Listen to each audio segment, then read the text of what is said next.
Ya, untuk beberapa orang mengatakan itu di past life, atau kalau untuk dulu kalau saya belajar hipnoterapi dibilangnya unfinished business. Bisa jadi tercipta juga dari unfinished business, maka dia memilih keluarga yang seperti itu. Misalkan di masa lalunya dia pernah membenci laki-laki, dia akan masuk ke dalam keluarga yang memiliki energi untuk si perempuannya atau ibunya itu membenci laki-laki. Itu bisa sebenarnya. Tapi ada beberapa hal, kita nggak bikin conclusion ya, atau kesimpulan, karena ada beberapa hal bisa jadi dia datang untuk menghealing relasi yang nggak pernah selesai di masa lalu. Pertama, banyak sekali keputusan yang misalkan, oke, saya nggak cocok sama orang ini, kemudian dia ketemu orang lain, dia akan mengalami pola yang sama sebelum dia benar-benar tahu tentang relasi. Karena kalau kita ngomong tentang relasi, yang saya lihat ya Mas, yang saya alamin juga, itu bukan relasi dengan pasangan aja Mas.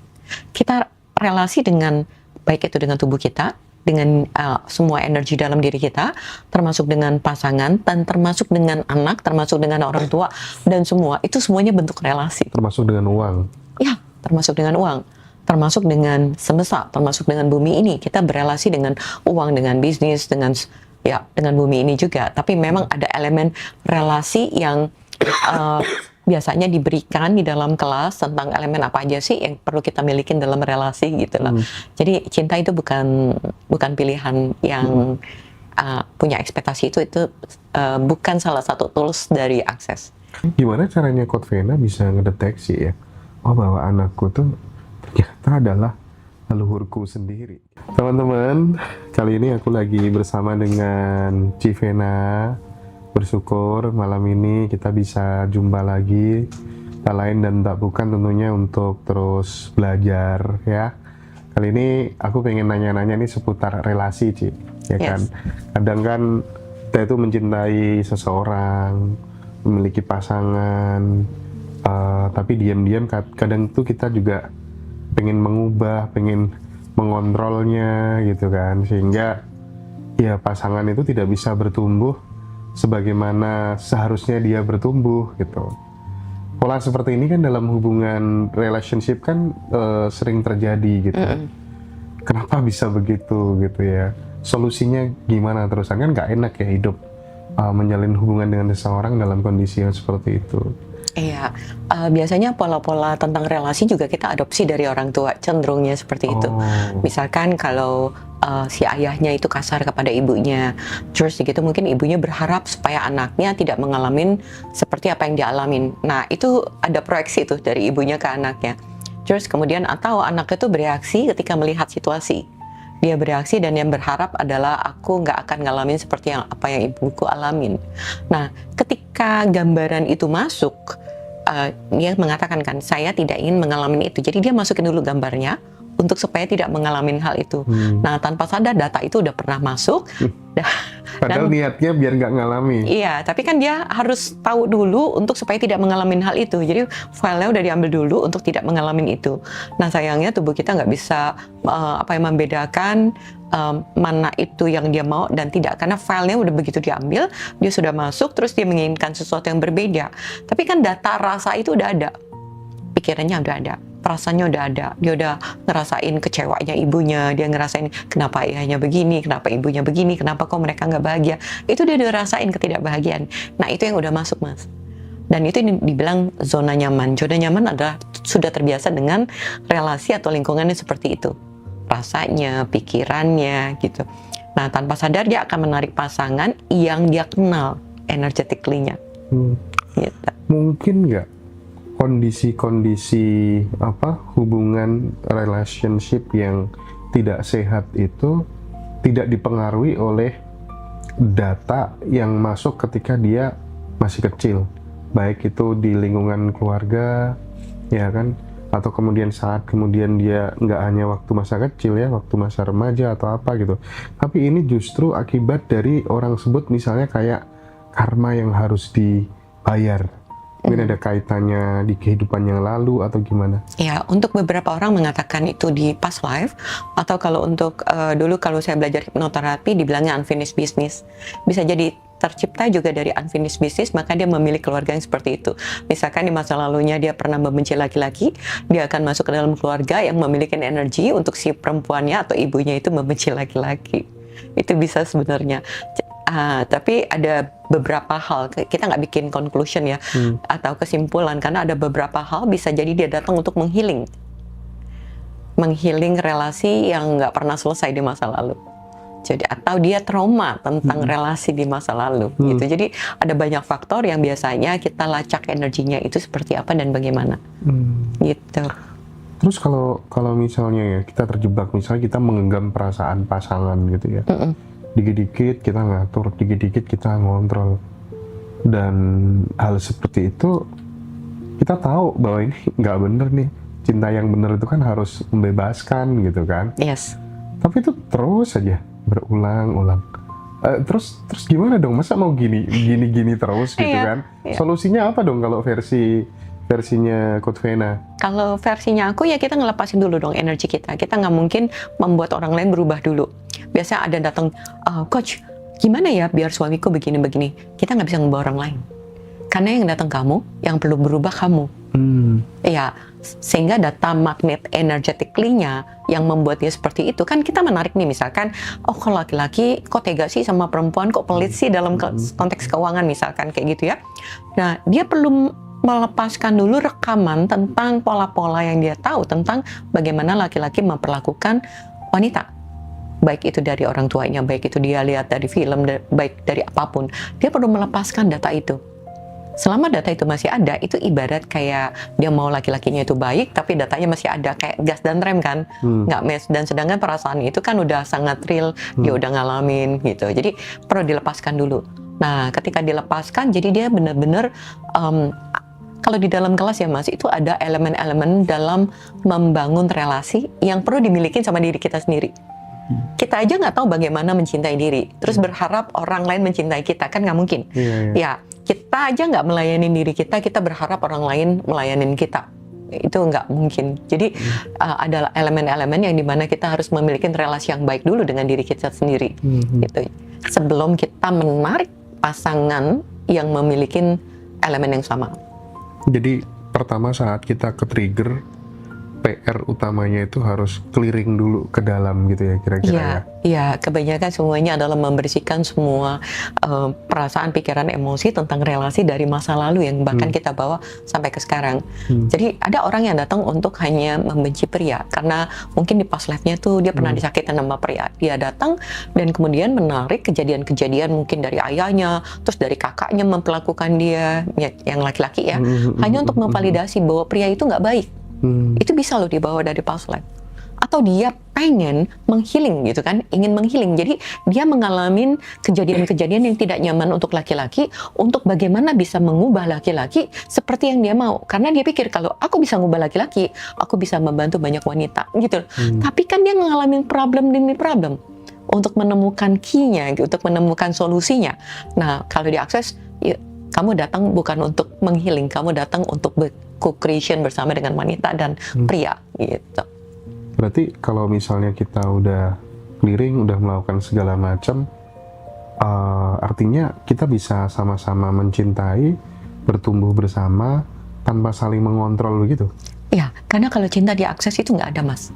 Oke, terus? Yes, diakses kita katakan itu adalah grateful atau bersyukur. Gitu, karena kalau cinta itu pakai syarat kadang-kadang. Ya, aku udah cinta sama kamu ya, aku nggak pergi ke sana, aku nggak pergi shopping gitu kan, untuk membuktikan aku mencintai kamu. Jadi aku nuntut kamu untuk juga nggak nonton bola misalkan gitu ya, untuk membuktikan kamu cinta sama aku. Nah, jadi ketika cinta dikatakan dengan label, sebenarnya bukan cintanya yang kita ngomongin, ada ekspektasi di balik kata-kata cinta itu. Nah, itu yang membuat relasi itu jadi bukan lagi co-creation, tapi saling menuntut. Ya, dibalik dari kata-kata bukan cinta. lagi co-creation, tapi saling menuntut. Ego yang membesar gitu malahan ya. Iya, saling menuntut karena banyak sekali orang masuk dalam relasi adalah dengan mengorbankan diri. Saya mengorbankan kesukaan saya, kamu juga harus ngebuktikan, gitu kan? Oke, saya berubah untuk membuktikan cinta, kamu juga harus berubah untuk membuktikan cinta. Jadi cinta yang dibangun itu berdasarkan ekspektasi, judgment, ya kayak tadi tuntutan dan segala macam.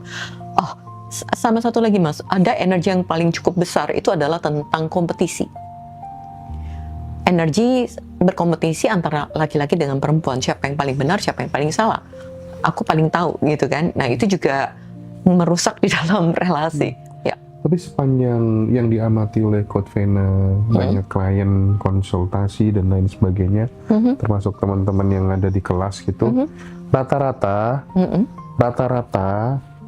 mereka itu bisa bener-bener membreak pattern looping masalahnya itu karena treatment itu langsung bisa selesai sendiri, atau memang segala sesuatu itu kalau belum jatuh temponya nggak bakal bisa, emang harus dialami, dihabiskan dulu gitu karmanya ibaratnya, atau gimana? No, enggak. Kita bisa milih kok Mas.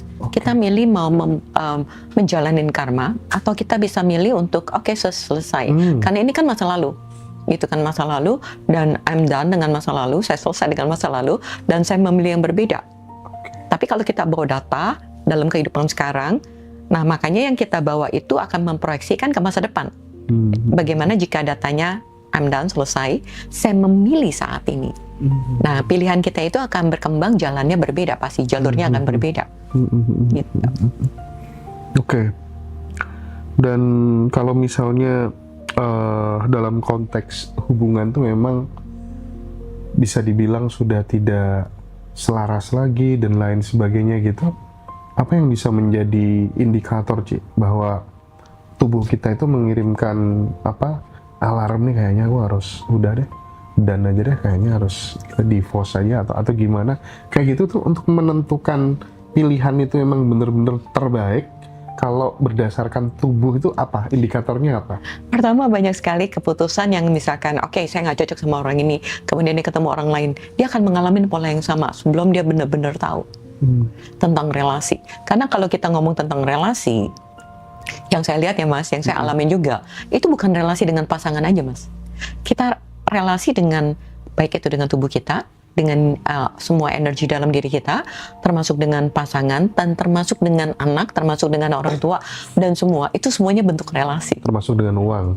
Ya, termasuk dengan uang, termasuk dengan semesta, termasuk dengan bumi ini. Kita berelasi dengan uang, dengan bisnis, dengan bumi ini juga. Tapi memang ada elemen relasi yang biasanya diberikan di dalam kelas tentang elemen apa aja sih yang perlu kita milikin dalam relasi gitu loh. Jadi cinta itu bukan pilihan yang punya ekspektasi, itu bukan salah satu tools dari akses.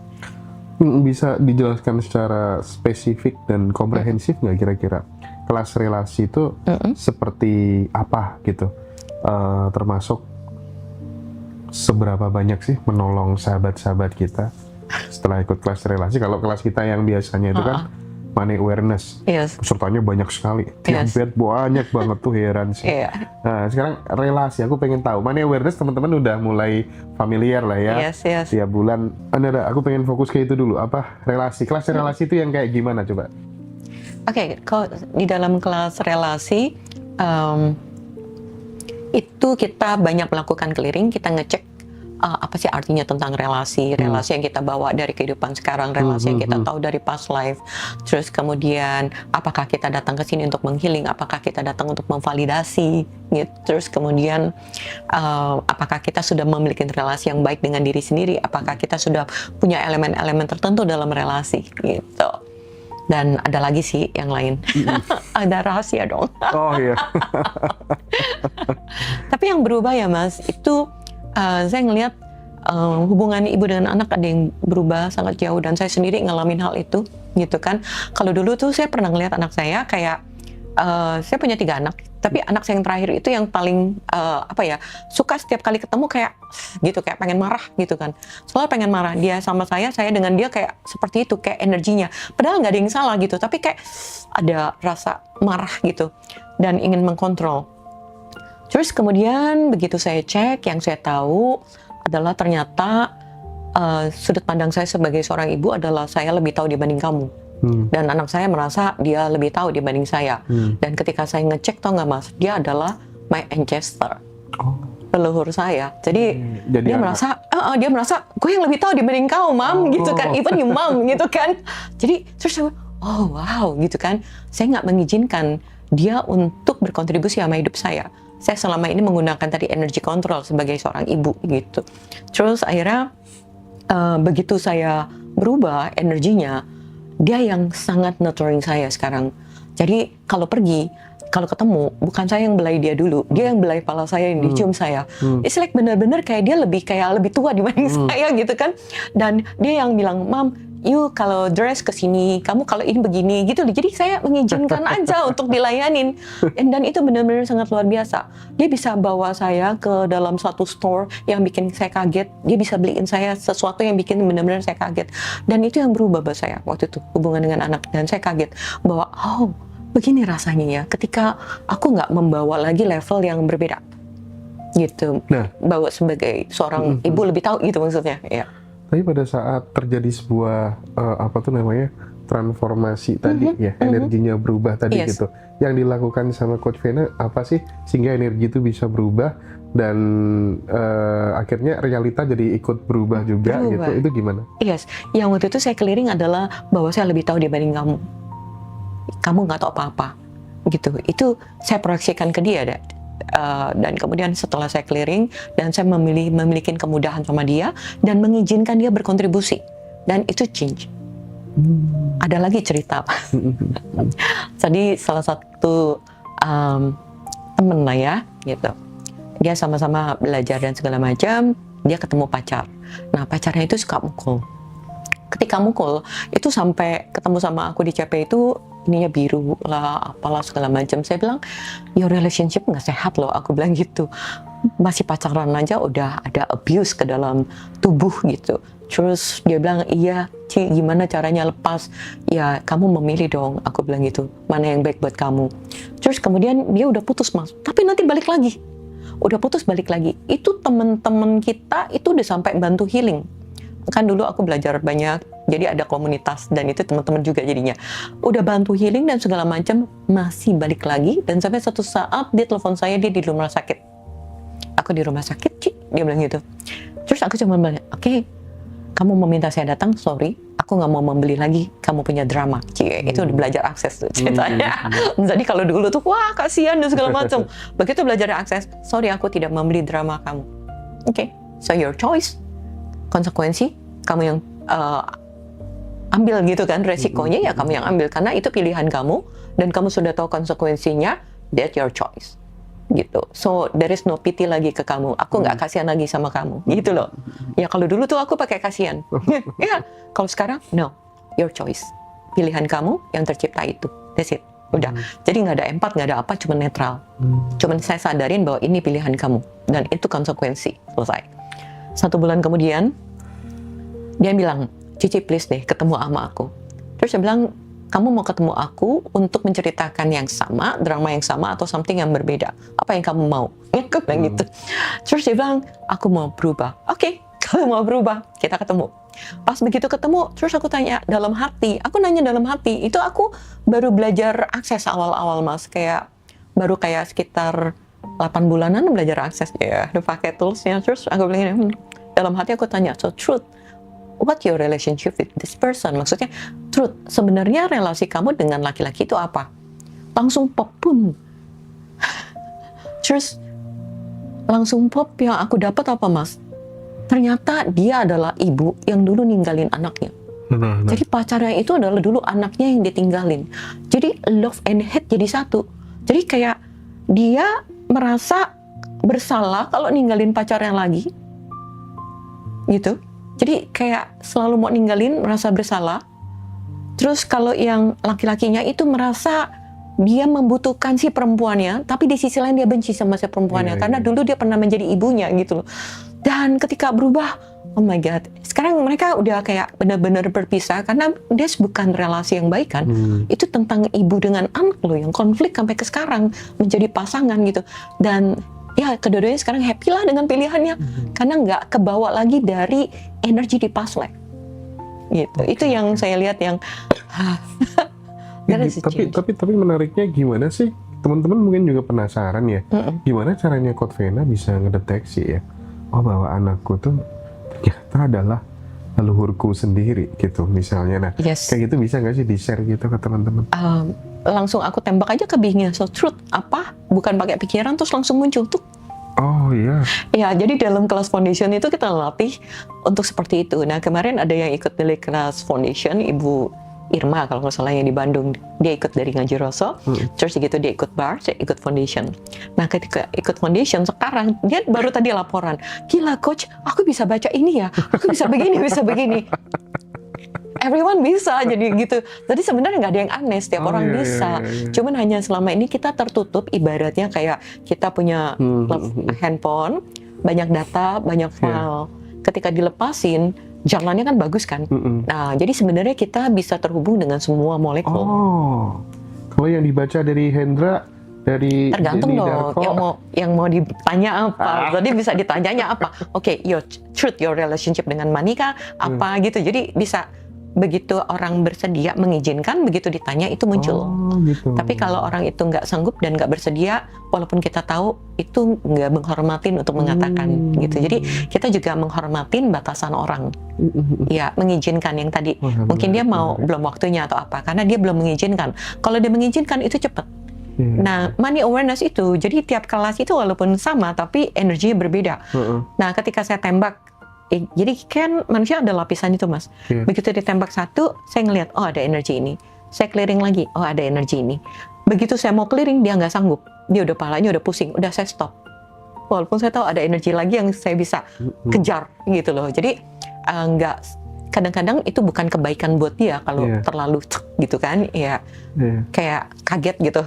Biarkan tubuhnya dulu nyaman dulu dengan frekuensi yang baru, kan karena baru dilepas nih. Nah, nanti dia nyaman lagi dengan frekuensi yang baru karena baru dilepas. Seperti itu sebenarnya. Bagus ya Bang Coach Vena ini. Aku tuh seneng kalau misalnya habis kelas money awareness, terus kemudian diskusi di grup tuh kan rame, masif banget gitu kan ya. Dan dirimu juga aktif banget membersamai teman-teman tuh, kayak aku merasakan keseruannya, dan kita yang nggak nge-replay, kita cuma ngamatin aja, ikut belajar gitu kan. Oh gini, dari pertanyaan ini muncul jawaban seperti ini gitu. Itu tuh menarik, dan diskusinya benar-benar intensif. Baik, jadi itu teman-teman, kelas relasinya next ya Coach ya? Yes, kelas relasi udah pada DM, udah pada nanya tentang relasi. Ini aku lagi bawa kalender yang kita cocokin ya. Jadi teman-teman pada nanya, Mas, kelasnya Coach Vena tuh, kelasnya Coach Vena itu ada berapa sih sebenarnya gitu? Ada money awareness, ada relasi, ada foundation, ada bars. Oke, jadi kalau kelas inti diakses ya Mas. Kalau kelas inti yang terdaftar di web itu ada kelas bars, terus kelas foundation. Kalau kelas specialty-nya itu ada talk to entities, terus ada 3D body class. Itu yang saya bisa fasilitasi, termasuk kelas facelift gitu. Terus kalau yang online yang kita bikin ada money awareness, ada relationship, terus ada mungkin nanti house clearing tentang entitas gitu. Ya itu seru tuh. Ya. Oke ya. Jadi tenang, ada body juga. Ada body. Body juga. Ada body online gitu. Jadi kayak ada kelas body yang online ya, karena ada beberapa yang nanya ya. Tapi belum tahu juga nih jadwalnya. Tapi dirimu sampai sekarang tetap ya ikut kelas-kelas? Oh iya, saya baru selesai. Terus ya? Ya, saya baru selesai. Apa yang terbaru? Karena setiap tahun kan kita perlu mengupgrade diri kita sendiri. Jadi ini baru selesai kelas Joy of Business, tapi yang CF training. Jadi kayak fasilitator kayak saya ikut kelas khusus yang fasilitasin khusus untuk fasilitator semua gitu loh. Training for trainer lah istilahnya seperti itu. Ya. Hari ini yang Joy of Business selama 3 hari gitu. Dan kita on camp, presence, nggak boleh 5 menit mau ke toilet mesti izin. Jadi benar-benar totally presence, totally aware di sana, hadir gitu.